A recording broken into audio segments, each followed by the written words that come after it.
Ekituufu kiri nti twakola bubi okwagala okuggyako Jacob ebyenfuna ng'ate nga mukwano gwange. Tetwabisobodde kutuuka eno kuba Namata yali tabimanyi. Nze kennyini nze namugamba ku kampunizi zonna naddala ey'emmwanyi.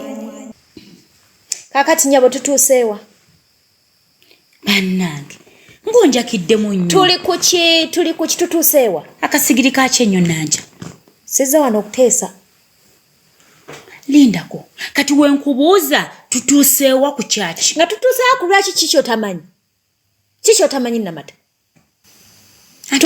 Ozze wenna obumbujja. Tutuuseewa. Sizze wano okuteesa naawe njagala kyenkubuuza ky'oba onziramu. Tutuuseewa?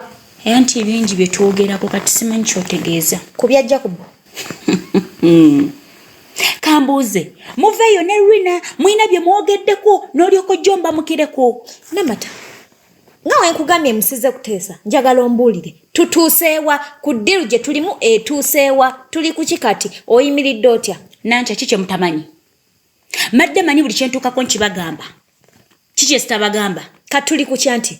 Kiki mutamanyi? Tamanyi tuli ku ishu ya lubuto. Ati kati twagala bintu essaawa ziweddeyo bwe buno obudde. Kambuuze madde manyi ku ntandikwa twagamba ekintu kino tukitambuza step by step. Kati ebya step by step biweddewo. Biweddewo byo biweddewo. Kati tubibuuke. Twagala bintu essaawa y'eno tulinda ki? Kati gundi ebintu by'oyagala gwe lwaki tewagenda ne weetega Jacob gwe nga gwakulema? N'oteesa ki? Wemba nagukola ne ntuuka ne kussa eriteekawo entiisa y'olubuto tewandimba mukiddeko bw'otyo. Kati wagenda ogiyingira ng'okimanyi mbu tulina obyagala era wagenda